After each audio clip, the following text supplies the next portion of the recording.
రాత్రి ఒక మీటింగ్ వెళ్తే ఆ పురుగులు వచ్చి నా నోట్లోకి వెళ్ళినాయి, 2 పురుగులు. నేను వాటిని బతిమిలాడాను, బయటికి రండి రండి అన్న. మేము రాము అన్నాయి. కోపం తట్టుకోలేక మింగేశాను వాటిని.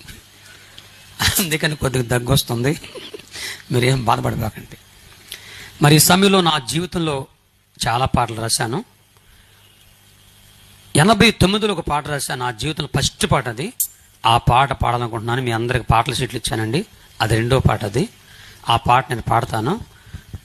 అమ్మా, ఒకప్పుడు నేను పాటలు పాడితే గాడిదలు, కుక్కలు, పందులు కూడా పరిగెత్తాయి, అలా ఉండేది నా స్వరం. ఎందుకంటే నాకు తెలుగు కూడా అంత స్పష్టంగా రాదు. అడుగు మనిషిని ఒకప్పుడు నాకు లబా దెబా దెబా లబా అనే భాషలు వచ్చు, అడుగు భాషలు వచ్చు, తెలుగు కూడా అంత స్పష్టంగా రాదు. ఈ మధ్య దేవుడు నాకు ఇచ్చిన తెలుగుది, ఆ వచ్చిన తెలుగుతో మాట్లాడుతున్నాను, అర్థం చేసుకోండి.